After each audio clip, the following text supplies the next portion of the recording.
Recent గా మలేషియాలో జరుగుతున్న ఏషియన్ సమ్మిట్ కి కొన్ని కారణాల వల్ల తాను రాలేనని మోదీ చెప్పారు. కానీ ఆయన ఒక్కవేళ అక్కడికి వెళ్లుంటే మాత్రం మోదీ మీద ఖచ్చితంగా హత్యాయత్నం జరిగుండేది. అవును, మీరు విన్నది నిజమే. అమెరికా తన CIA agents and Pakistan ISI తో కలిసి మలేషియాలో మోదీపై మర్డర్ అటాక్ ప్లాన్ చేశారని, ఈ విషయం తెలిసే మోదీ గారు అక్కడికి వెళ్లలేదని నేషనల్ అండ్ ఇంటర్నేషనల్ మీడియా కోడై కూస్తోంది. అయితే నిజంగానే అమెరికా మోదీని చంపాలని చూస్తుందా? అందుకే CIA ఏజెంట్లు బంగ్లాదేశ్ చేరుకున్నారా? CIA నుండి మోదీ ఎలా తప్పించుకున్నాడు? ట్రంప్ మోదీని ఎందుకు టార్గెట్ చేశాడు అనే విషయాల్ని ఈ వీడియోలో మనం తెలుసుకుందాం. వీడియో చాలా ఇంట్రెస్టింగ్ గా ఉంటుంది, సో ఎక్కడా స్కిప్ చేయకుండా ఎండ్ వరకు చూడండి. మోదీని చంపడానికి అమెరికా ప్లాన్ చేసిందా అంటే జరుగుతున్న పరిస్థితులు చూస్తుంటే అది నిజమే అనిపిస్తోంది. అక్టోబర్ 26న మలేషియాలోని కౌలాలంపూర్ లో జరిగిన association of south east Asian nation summit కి అమెరికా ప్రెసిడెంట్ డొనాల్డ్ ట్రంప్ హాజరవగా, ఇది జరిగే కొన్ని రోజుల ముందే ట్రంప్ మన మోదీ గారిని కలిసి ట్రేడ్ కి సంబంధించిన చర్చలు చేయనున్నారని వైట్ హౌస్ ఒక ప్రకటన చేసింది. అయితే ఆ సమ్మిట్ కి మోదీ గారు వెళ్లలేదు, జస్ట్ అక్కడి వాళ్ళతో వర్చువల్ గా మాట్లాడారు. దాంతో చాలా మంది ఇండియన్స్ అండ్ అమెరికన్స్ మోదీని విమర్శిస్తూ ఆయన ట్రంప్ ని కలిసుంటే అమెరికా ఇండియాల మధ్య మంచి ట్రేడ్ డీల్ జరిగి ఉండేదని, దానివల్ల అమెరికా ఇండియాపై విధించిన తన టారిఫ్లని 50% నుండి 15% కి తగ్గించేదని మాట్లాడారు. కానీ వాళ్ళకి అసలు విషయం తెలియదు కదా.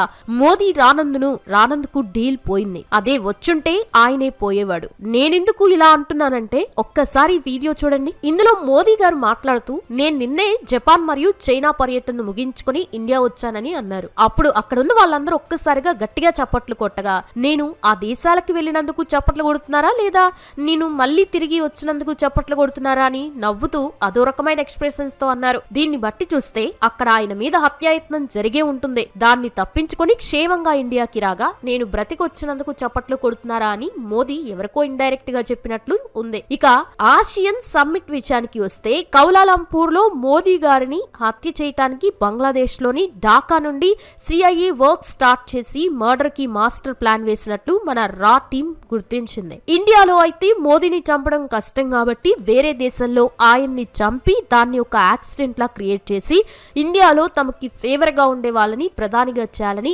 అమెరికా తమ CIA తో కలిసి ప్లాన్ చేసిందని ఒక కాన్స్పిరసీ థియరీ ఇప్పుడు ప్రపంచం మొత్తం నడుస్తోంది. అయితే ఇది పూర్తిగా అబద్ధమని, పూర్తిగా నిజమని కూడా మనం చెప్పలేం. ఎందుకంటే ఆగస్టు 31 మరియు సెప్టెంబర్ 1న SCO సమ్మిట్ కోసం మోదీ చైనాకెళ్లగా ఆ మీటింగ్ మధ్యలో రష్యా ప్రెసిడెంట్ పుతిన్ మోదీ గారిని ఒక పర్సనల్ కార్ లో ఎక్కించుకుని దాదాపు 45 నిమిషాలకి పైగా మాట్లాడారు. అయితే బయట వినిపిస్తున్న సమాచారం ప్రకారం మోదీపై త్వరలోనే ఢాకా నుండి మర్డర్ ప్లాన్ జరగనుందని, ఆ విషయంగానే పుతిన్ మోదీతో అంతసేపు పర్సనల్ గా మాట్లాడారని అంటున్నారు. అయితే మోదీ పుతిన్ తో మాట్లాడిన అదే రోజు అంటే ఆగస్టు 31న బంగ్లాదేశ్ లోని ది వెస్టిన్ హోటల్లోని రూమ్ నెంబర్ 808 లోని టెర్రన్స్ ఆల్వెర్లే జాక్సన్ అనే ఒక ఫారినర్ అనుమానాస్పదంగా చనిపోయాడు. అతను ఒక అమెరికా వాడు కాగా అతనిది న్యాచురల్ డెత్ అని, ఆ జాక్సన్ బాడీకి పోస్ట్ మార్టం కూడా చేయకుండానే అమెరికన్ గవర్నమెంట్ తీసుకెళ్లిపోయింది. ఇక్కడ మ్యాటర్ ఏంటంటే అతను మాజీ CIA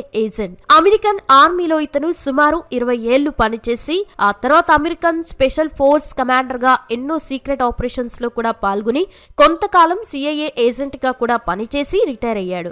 ఇంత పవర్ఫుల్ వ్యక్తి అమెరికాను వదిలి గత 4 నెలలుగా బంగ్లాదేశ్ వచ్చి వెళ్తూ ఉండడం, అక్కడి ఓ హోటల్ రూమ్ లో చనిపోయి పడి ఉండడమే ఇప్పుడు ఎన్నో అనుమానాలకి దారితీస్తుంది. అయితే CIA ఆదేశాల మేరకే ఇతను మోదీ మర్డర్ ప్లాన్ లో భాగంగా ఆగస్టు 29న ఆ హోటల్లో దిగాడని, ఈ విషయం రష్యన్ KGB ఏజెంట్స్ కనుగొని పుతిన్ ద్వారా మోదీకి చెప్పారని, మన రా ఏజెన్సీ బంగ్లాదేశ్ లో ఉన్న ఆ CIA ఏజెంట్ ని చంపారని ఒక న్యూస్ ఇంటర్నేషనల్ వైడ్ ప్రచారంలో ఉంది.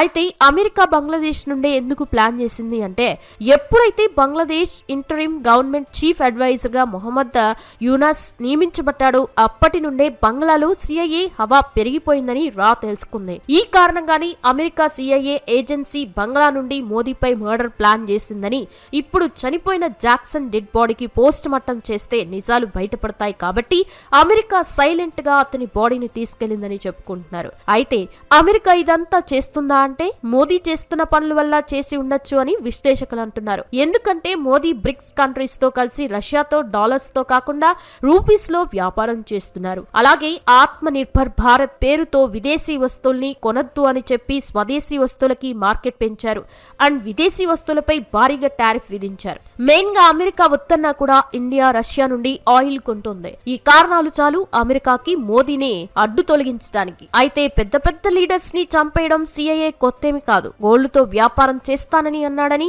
సిఐఏ గడాఫీ ప్రభుత్వాన్ని కూల్చేసి అతన్ని ప్రాణాలతో లేకుండా చేసింది. డాలర్తో కాదు ఇరాక్ కరెన్సీతో వ్యాపారం చేస్తాను అన్నందుకు సద్దాం హుస్సేన్ ను ప్లాన్ చేసి చంపేశారు.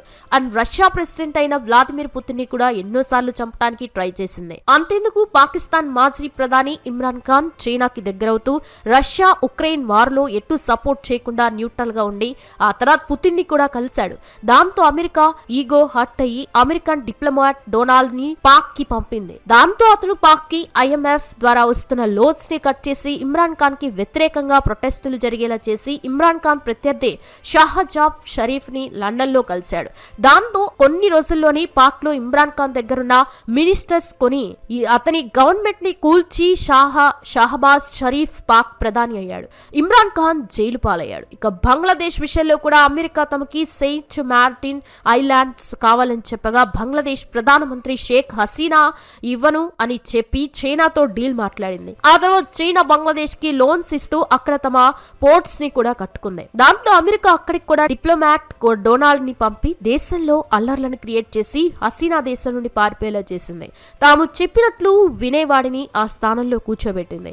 ఆ లెక్కన చూసుకుంటే మోదీ మీద సిఐఏ అటాక్ ప్లాన్ చేయడాన్ని మనం నమ్మొచ్చు. అయితే అక్టోబర్ 23న బంగ్లాదేశ్ లోని మరో హోటల్లో ఎవరో గుర్తు తెలియని వ్యక్తులు ఒక వ్యక్తిని చంపేసి వెళ్లిపోయారు. అక్కడ చనిపోయింది ఎవరంటే అతను ఒక పాకిస్తాన్ ఐఎస్ఐ ఏజెంట్. ఈ విషయం బయటికి తెలియగానే ఒక ఐఎస్ఐ ఏజెంట్ కి బంగ్లాదేశ్ లోని ఏం పని, అతను ఖచ్చితంగా మోదీని చంపడానికి ఢాకాకి వచ్చాడు అని, ఈ విషయం తెలిసిన మన రా ఏజెంట్స్ అతన్ని చంపేశారని అందరూ మాట్లాడుకుంటున్నారు.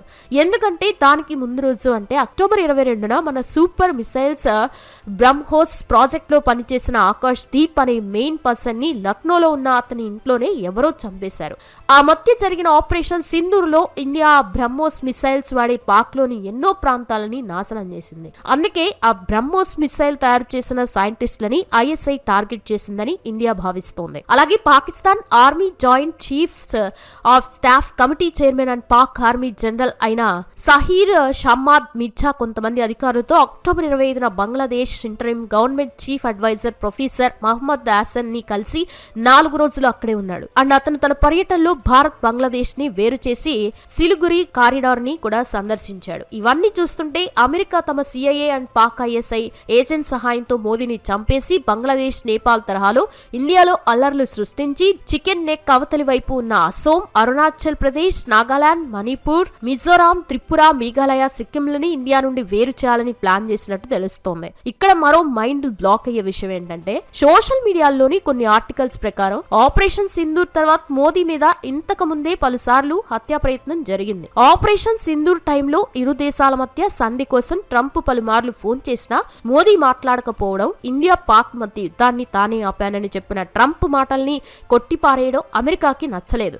దాంతో అమెరికా ఇండియా మీద టారిఫ్లు పెంచగా మోదీ రష్యా నుండి ఆయిల్ కొనడం స్టార్ట్ చేసి ఇండియా, రష్యా, చైనాల్ని మిత్రదేశాలుగా మార్చేశాడు. దాంతో మోదీని ఇలాగే వదిలేస్తే ఇండియా వరల్డ్ లీడర్ అయిపోతుందని సిఐఏ భావించి ఆయన్ని చంపడానికి ప్లాన్ చేసిందని చాలా మంది అభిప్రాయపడుతున్నారు. చూడాలి మరి ఇక రాబోయే రోజుల్లో ఇలాంటివి మరెన్ని జరుగుతాయో. సో ఇది ఫ్రెండ్స్, ఈ వీడియో మీకు నచ్చితే ఎలా అనిపించిందో కామెంట్ చేసి ఒక లైక్ చేసి షేర్ చేసి ఇలాంటి మరెన్నో ఇంట్రెస్టింగ్ వీడియోస్ కోసం మా ఛానల్ ని సబ్స్క్రైబ్ చేసుకోండి. Thanks for watching.